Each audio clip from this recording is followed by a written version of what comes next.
అస్సలాముఅలైకుం friends, welcome to MK food and fashion. ఈరోజు రాత్రి మిగిలిన అన్నంతో పొంగల్ తయారు చేసుకుందాం.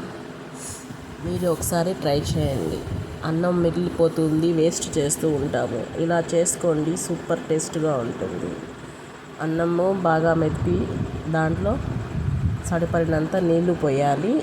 1 స్పూన్ సాల్ట్ వేసుకోవాలి. సాల్ట్ వేసి బాగా మెత్తగా ఉడికించాలి. అన్నం బాగా ఉడకాలండి. బాగా మెత్తగా ఉడికితేనే ఆ పొంగల్కి టేస్టీగా ఉంటుంది. ఒక 10 to 15 మినిట్స్ బాగా ఉడికించాలి. మధ్యలో కలియబెడుతూ ఉండాలి.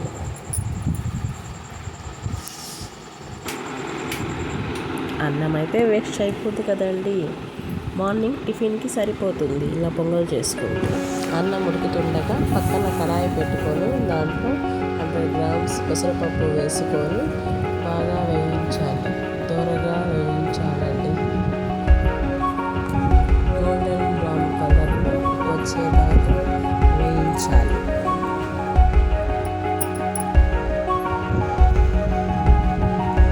వేయించిన తర్వాత దాంట్లో సరిపడినంత నీళ్ళు వేసుకోవాలి. నీళ్ళు వేసుకొని బాగా ఉడకాలి. పెసరపప్పు కూడా బాగా మెత్తబడిపోవాలి. ఇది విడివిడిగా ఉడకబెట్టుకుంటామండి. రైస్ అయితే రెండు కలిపి ఉడకబెట్టుకుంటే సరిపోతుంది. అన్నం కాబట్టి వేరే వేరేగా ఉడికిస్తాం. అది తర్వాత ఆ అన్నంలో వేసి బాగా కలిపేయాలి.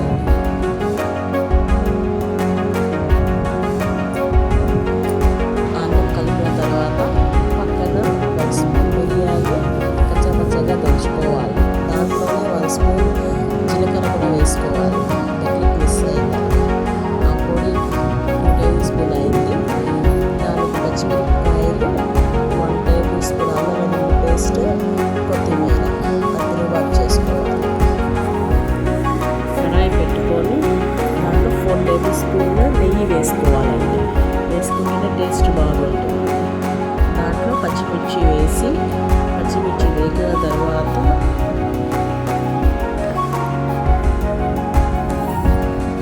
కొంచెం లైట్గా వేగించాలి. వేగించిన తర్వాత పొడి వేసుకోవాలి.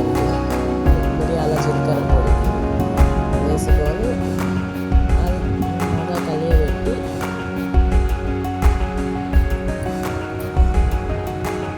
అల్లం వెల్లుల్లి పేస్ట్ 1 స్పూన్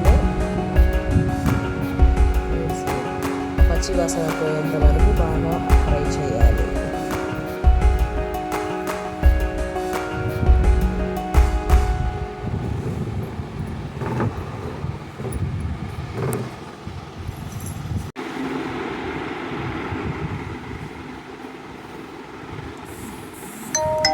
కొత్తిమీర వేసుకోవాలి.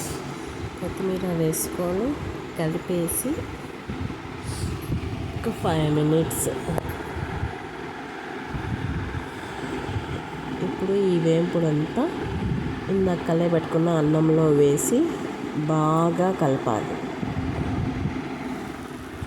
మొత్తం బాగా మిక్స్ చేసేసి ఒక 10 మినిట్స్ దమ్ ఇచ్చేయాలి. 10 మినిట్స్ అయిన తర్వాత ఎంతో టేస్టీగా పొంగల్ రెడీ అండి. Super taste. ఇలా ఒకసారి ట్రై చేయండి. Thank you for watching MK food and fashion.